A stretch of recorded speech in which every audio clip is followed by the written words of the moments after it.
Bismillahirrahmanirrahim. Assalamualaikum warahmatullahi wabarakatuh. Selamat pagi Bapak Ibu dan rekan-rekan semuanya. Terima kasih kepada Bapak Ibu dan rekan-rekan semuanya yang telah berkenan dan menyempatkan diri untuk menonton video ini di channel YouTube kami. Video ini kami buat dalam rangka untuk memenuhi tugas pada mata kuliah Filsafat Ilmu Manajemen di program studi doktoral Ilmu Manajemen Universitas Airlangga, Surabaya. Sebelumnya, kami ingin mengucapkan terima kasih banyak kepada Ibu Profesor Dr. Anis Eliana, SEMSI, dan Ibu Profesor Dr. Indrianawati Usman, SEMSC, selaku dosen pengampu pada mata kuliah ini. Sebelum kami lanjutkan, izinkan kami untuk memperkenalkan diri terlebih dahulu. Dalam kelompok 3 ini ada saya sendiri, Inayah Ilahiyah, yang kemudian ada Bapak Antonius Yuniarto, dan juga ada Ibu Nur Endah Ramayanti. Pembahasan kedepannya dalam video ini kami akan mengulas 2 chapter dari bukunya Razamir dan juga Michelle Greenwood di tahun 2021 dalam buku Philosophy and Management Studies, yang kemudian di sini ada chapter ketiga mengenai filosofi from below dan chapter keempat mengenai the road ahead for management and organizational philosophy. Baik, untuk mempersingkat waktu, di sini saya sendiri akan memaparkan mengenai filosofi from below. Filosofi from below di sini saya kutip dari kata-katanya atau kalimat dari Karl Marx di sini, bahwasanya para filsuf di sini mencoba untuk menafsirkan dunia dengan berbagai cara ya. Nah, yang menjadi salah satu tugas terpenting para filsuf kritis tentang hal tersebut, yakni mengaitkannya dengan dunia praksis atau praktek. Oleh karena itu, mereka harus memahami bagaimana hubungan sosial dan basis pekerjaan melalui perspektif dari misalnya adanya aspek kekuatan di situ, dominasi, dan bahkan mungkin resisten maupun atau perlawanan ya. Oleh karena itu, di sini yang menjadi unik, yakni munculnya yang namanya subaltern.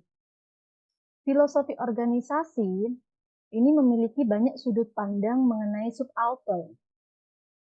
Berbagai subaltern yang kemudian muncul, yang pertama di sini mengenai teori konflik antar kelas. Ini yang mengawali dari subaltern jika di chapter ini ya. Nah, tidak hanya itu, ternyata dalam perjalanannya atau perkembangannya, menurut Marx sendiri tidak hanya difokuskan terhadap konflik antar kelas saja, namun juga terhadap pendekatan yang didasarkan pada identitas. Mungkin nanti kita akan berbicara mengenai kesetaraan gender, feminisme, dan lain sebagainya. Yang kemudian jangan dilupakan, di sini juga ada yang namanya subjek yang termarginalisasi. Baik, di sini ada the philosophy of class conflict, yang mana filosofi ini berakar dari pemikirannya Karl Marx. Nah, filosofi ini menganggap bahwa konflik kelas ini merupakan kekuatan pendorong di balik perkembangan sejarah dan perubahan sosial, yang mana tujuan akhirnya di sini untuk menciptakan masyarakat tanpa kelas. Dalam pemikirannya Marx di sini dijelaskan bahwa terdapat dua kelas, yang mana ada kelas buruh atau proletariat dan juga kelas kapital modal atau pemilik modal, yakni kelas borjuis atau kaum borjuis. Yang sebenarnya menurut pandangan atau pemikiran oleh Marx di sini digambarkan bahwa pembentukan konflik kelas tersebut ini berawal dari sistem kapitalisme yang kemudian melalui praktik-praktik eksploitasi pekerja misalnya, hingga akhirnya ini memicu yang namanya perlawanan dari kelas pekerja atau proletariat tadi. Oleh karena itu, filosofi ini menganggap bahwa konflik kelas ya ini yang akhirnya memicu adanya perkembangan sejarah dan perubahan sosial. Hingga pendekatan Marxis di sini sifatnya refleksif secara ontologis, dinamis secara epistemologis, dan secara metodologis heterodoks. Namun ternyata juga banyak ahli teori pembentukan kelas dan konflik kelas ini yang menganut aliran realis. Realis kritis dan juga epistemologis yang lebih refleksif. Salah satu contohnya yakni dari karyanya Catherine Stone yang berjudul The Origin of Job Structures in the Steel Industry di tahun 74. Nah, secara singkatnya pada karya Catherine di sini menggambarkan bagaimana para pekerja di sini secara sistematis memang dideskill, bukan karena adanya determinisme teknologi maupun inovasi yang secara spontan ditawarkan. Namun memang melalui tindakan yang terstruktur atau secara manajerial begitu. Sehingga hal-hal seperti ini yang akhirnya menimbulkan misalnya adanya pemogokan, intimidasi, dan praktik yang serupa. Oleh karena itu dapat kita pahami bahwa memang sebenarnya eksploitasi pekerja di sini merupakan hasil dari tindakan yang terstruktur dalam sistem kapitalis.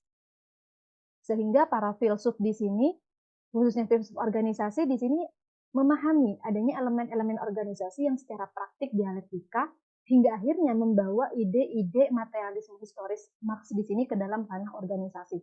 Namun sayang sekali di tahun 1980-an dan 1990-an, Marxisme di sini sebagai filosofi politik mengalami penurunan legitimasi karena dianggap terkait dengan kebijakan ekonomi Uni Soviet.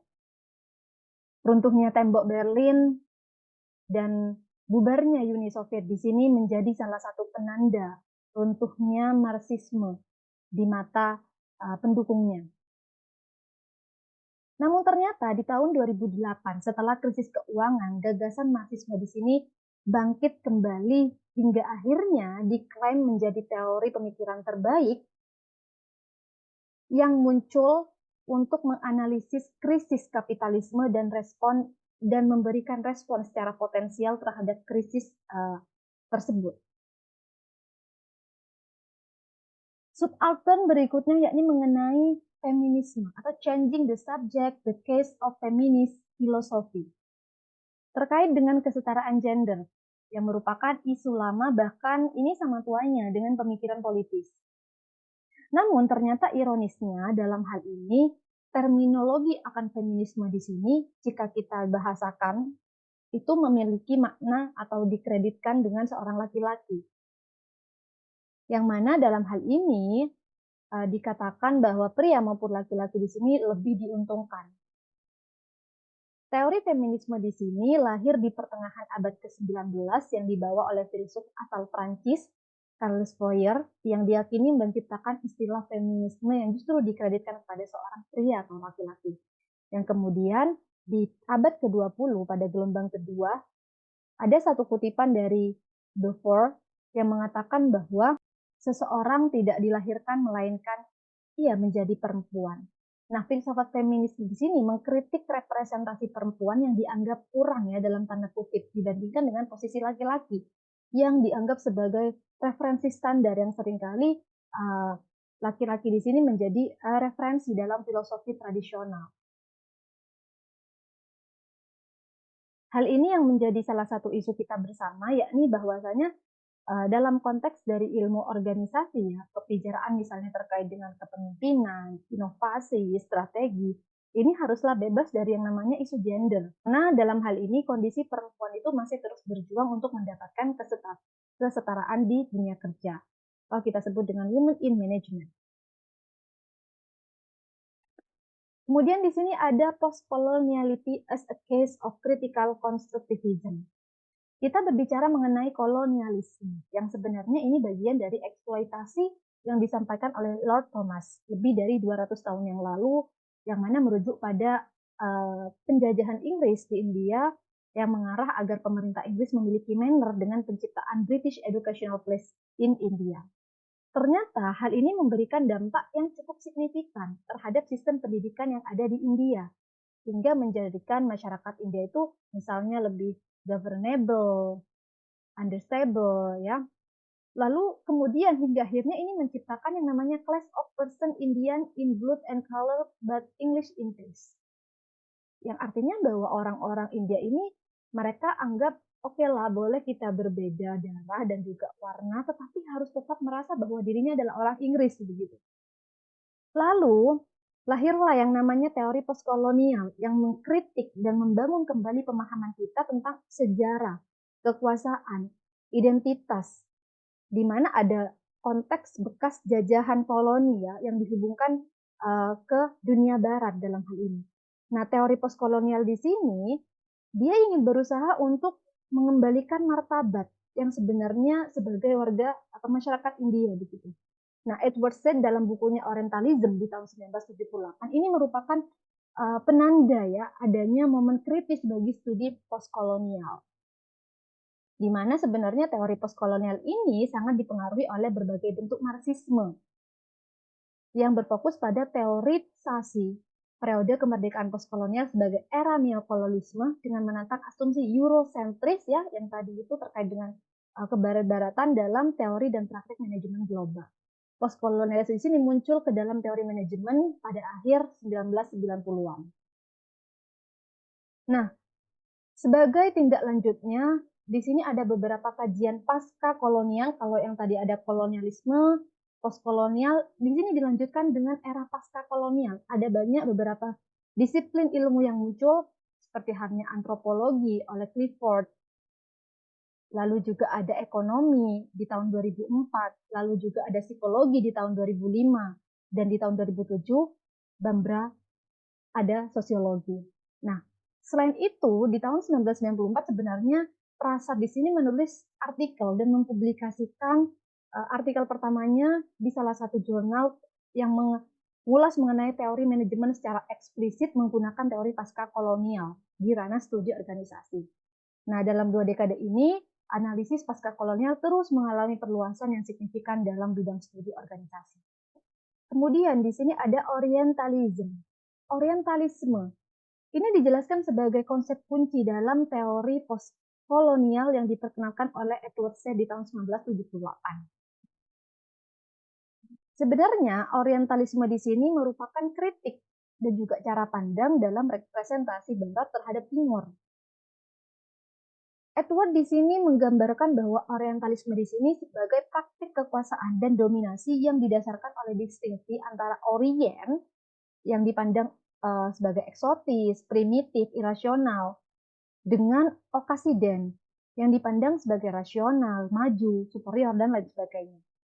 Namun sebenarnya orientalisme di sini tidak hanya terbatas pada konstruksi intelektual ataupun akademis tentang Timur, tetapi juga sebagai alat legitimasi untuk kolonialisme dan imperialisme Barat.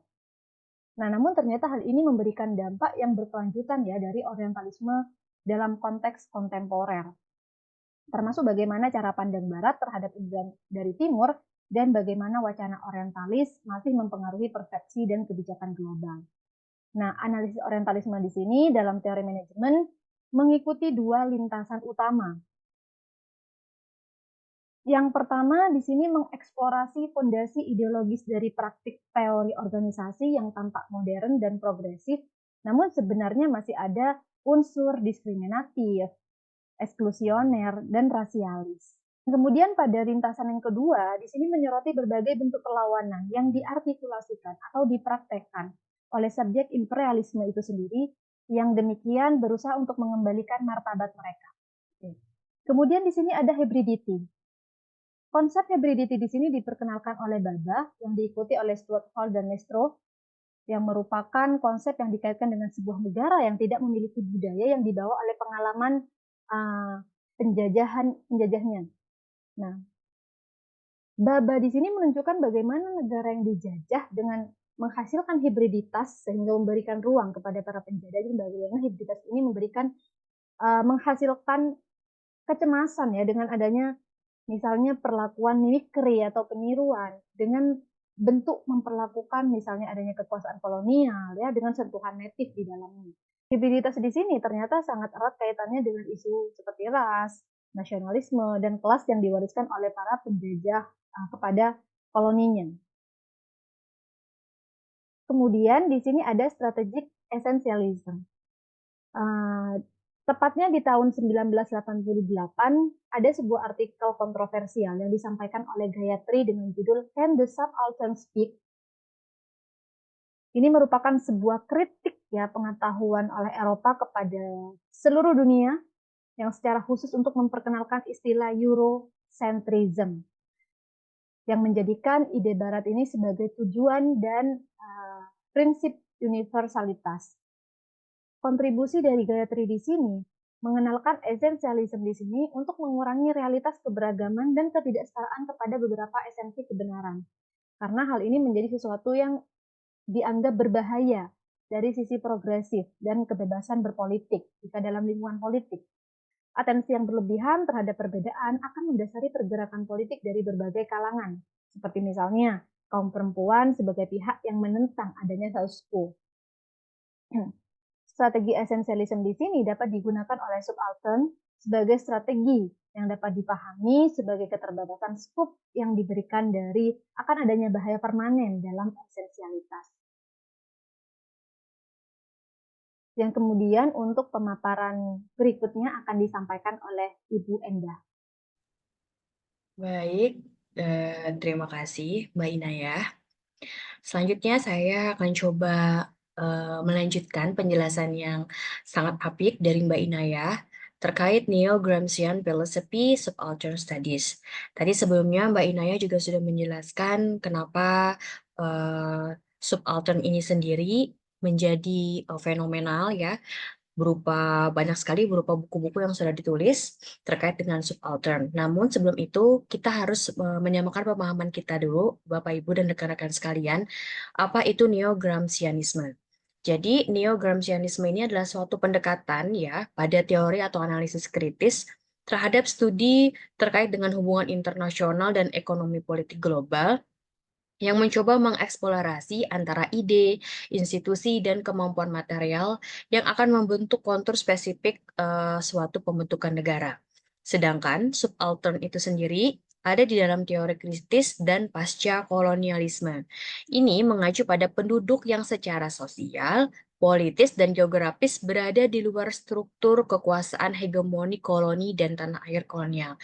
Jadi secara sederhana, kami mencoba mengartikan bahwa orang-orang yang termasuk dalam subaltern studies ini adalah para imigran yang dia berada ataupun duduk berada dalam suatu negara, tapi sebenarnya tidak secara officially bagian dari negara itu.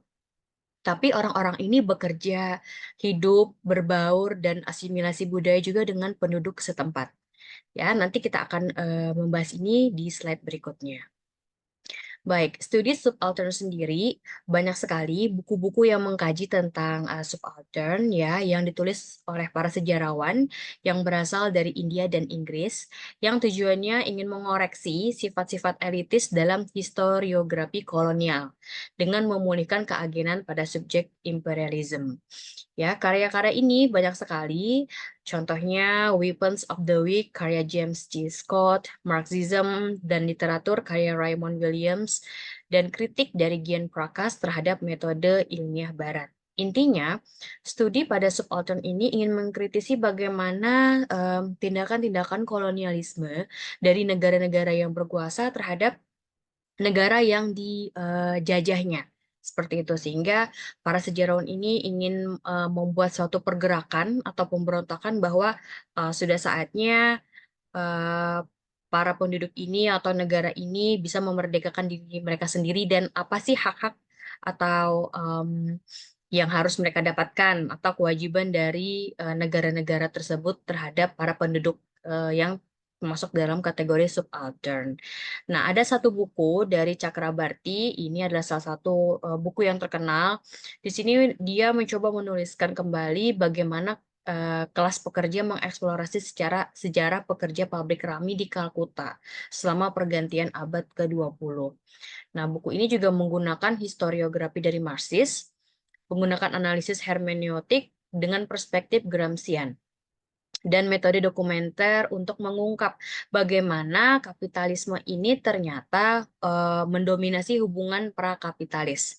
Nah, dalam buku itu juga Cakrabarty menggunakan kiasan-kiasan ya, yakni tentang kesadaran kelas yang lebih baru. Contohnya di India kita kenal dengan pembagian sistem kasta untuk mengerjakan pembagian kerja sosial. Selanjutnya juga di India menawarkan cara untuk melakukan pribumi atau memperlakukan pribumi di kelas Marxis dalam konteks negara India. Dan rekan-rekan kita juga tahu di India sendiri sistem kasta ini sangat kental sekali, baik dari memang sumbernya agama itu sendiri maupun dari budayanya. Nah, ditambah dengan pengaruh dari imperialisme atau kapitalisme negara Inggris.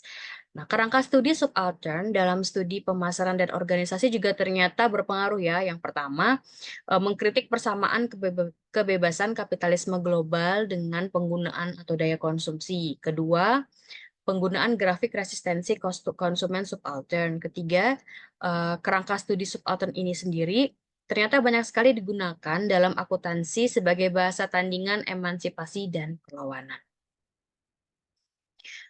Nah, ini ada beberapa poin ya dari buku Partha Chatterjee tahun 2005 terkait dengan politik pemerintahan. Pertama, di buku itu, Chatterjee mengkritik nasionalisme India karena gagal mengakomodasi bagian-bagian tertentu dari negaranya. Contohnya adalah pemerataan atau keadilan dalam sistem kasta dan pembagian kerja sosial. Kedua, Chatterjee juga berpendapat bahwa subjektivitas ini tidak boleh berada di luar masyarakat sipil, misalnya perbedaan antara wanita dan pria. Bagaimana perempuan itu diperlakukan tidak setara dengan laki-laki, termasuk dalam hal kesempatan untuk mendapatkan pendidikan dan pekerjaan. Yang ketiga, Chatterjee memandang lembaga-lembaga masyarakat sipil saat ini sebagai sebuah asosiasi tertutup dari masyarakat modern, karena tidak open mind dan tidak menyerap aspirasi-aspirasi dari masyarakat. Nah, bagaimana terkait masyarakat politik dan perannya dalam pemerintahan? Nah, di sini dalam studi subaltern dicoba untuk mengemphasize bahwa masyarakat politik ini berbeda dengan masyarakat sipil yang mencakup sebagian besar komunitas nasional yang tidak mempunyai hubungan dengan bangsa atau negara seperti halnya kelompok elit dan kelas menengah. Ya, ini adalah ranah pemerintahan, aliansi instrumental antara kelompok-kelompok yang terpinggirkan. Nah, di sini kita bisa mengambil contoh yaitu perjuangan para imigran yang tidak memiliki dokumen legal di Amerika Serikat yang menjamin hak asasi manusia mereka. Tetapi mereka juga bekerja dengan sistem pembayaran upah yang sangat minim. Nah, masyarakat politik ini adalah sebuah konsep empiris yang saat ini banyak sekali membantu atau memberikan kontribusi para peneliti untuk melakukan penelitian dalam bidang organisasi, bagaimana kami mencoba memahami, membuat teori tentang tindakan korporasi dan kapitalis di seluruh dunia. Namun terdapat beberapa kendala, yakni bagi kelompok-kelompok yang kurang beruntung yang secara spasial tetap terikat pada suatu negara bangsa dan tidak pernah mungkin ya diikutsertakan dalam representasi ideologis pemerintahannya. Jadi walaupun mereka itu ada di dalam suatu negara, para imigran, tapi suara mereka, aspirasi mereka itu tidak pernah dilibatkan dalam pengambilan keputusan atau pembuatan kebijakan. Jadi mereka tetap ada di sana sebagai masyarakat politik, tapi mereka tidak pernah mempunyai hak-hak yang sama seperti masyarakat sipil. Ya. Satu-satunya jalan menuju demokrasi bagi kelompok-kelompok tersebut berasal dari jaringan norma-norma dalam masyarakat sipil yang berlaku secara independen dari negara dan konsisten dengan hukum yang berlaku. Nah, sekarang kita akan membahas tentang reflexive ontology, the case of critical transnationalism. Jadi dari awal tadi kita udah membahas nih pandangan-pandangan kritis terkait apa namanya subaltern, Gersonianism, dan transnasionalism itu sendiri. Nah, sekarang kita akan mencoba membahas lebih jauh contoh-contoh nyatanya ya yang ada di dalam kehidupan kita, khususnya terkait ketenaga kerjaan. Nah, ada dua teori dalam pembahasan kita kali ini. Pertama adalah teori sosial, yang ternyata di dalam era globalisasi ini, aspek-aspek terkait kehidupan sosial tidak lagi relevan ya, kalau kita mencoba memasukkannya ke dalam kerangka nasional. Jadi akan ada hierarki, subculture, sub-subsistem di dalam sosial di dalam masyarakat. Nah, yang kedua adalah teori dinamika. Dengan meningkatnya kehadiran pekerja imigran atau ilegal ini, identifikasi multi etnis membuat kritik terhadap transnasionalisme sebagai lensa untuk menguji teori organisasional. Ya, karena hadirnya para imigran dengan budaya yang mereka bawa dari negaranya terdahulu misalnya dan berkolaborasi ya, blend ya, bercampur dengan budaya yang di negara saat ini. Sehingga itu menjadi, salah satu, apa ya, salah satu peluang ya untuk menguji teori organisasional apakah bisa atau mungkin bisa dikembangkan lagi. Karena apa? Karena, munculnya permasalahan baru, dinamika-dinamika baru dalam struktur organisasional. Pendekatan kritis terkait isu global tenaga kerja. Jadi era baru globalisasi menurut Monk di tahun 2002 dia mengatakan ini adalah Great Transformation yang sejalan dengan revolusi industri dan teori dari Karl Polanyi. Nah, ada dua elemen transformasi yang sangat erat kaitannya dengan tenaga kerja. Pertama, deterritorialization, yaitu kecenderungan negara-negara kapital untuk melepaskan diri dari batasan geografis. Yang kedua, Brazilianization, yaitu penyebaran pola kerja seperti dunia ketiga ke negara-negara industri di utara. Jadi pada elemen deterritorialization ini, bagaimana kita di sini ngomongnya perusahaan ya, karena sudah terkait dengan tenaga kerja. Mereka ingin, perusahaan-perusahaan transnasional ini ingin melepaskan diri dari batasan geografis. Jadi tidak ada batasan-batasan lagi ketika mereka mungkin punya kesempatan untuk menguasai, pangsa pasar pada suatu negara, misalnya seperti itu. Dan ada satu tren ya, yaitu Brazilianization. Bagaimana para pekerja ini mencoba untuk mencari kerja ke negara-negara industri di daerah yang utara. Dan para pekerja ini akhirnya mendapatkan upah kerja yang sangat minim serta perlakuan yang tidak layak. The role of critical transnationalism in organizational studies. Yang pertama, pengakuan terhadap sifat globalisasi yang tidak merata, terutama ketika tatanan sosial dan ekonomi diubah oleh kekuatan modal global. Yang kedua, identitas nasional, regional, atau etnis saat ini tidak lagi menjadi kategori yang berguna untuk memahami pengalaman angkatan kerja global. Yang ketiga, kritik terhadap transnasionalisme harus dimulai dengan pemahaman terkait kategori kelas ekonomi hubungannya dengan produksi. Dari paparan kita, baik dari awal sampai akhir, maka kami mencoba mengambil kesimpulan bahwa pergeseran paradigma dalam bidang ilmu organisasi ternyata memberikan kontribusi yang cukup signifikan terhadap permasalahan filosofis, sehingga menjadi lebih kompleks.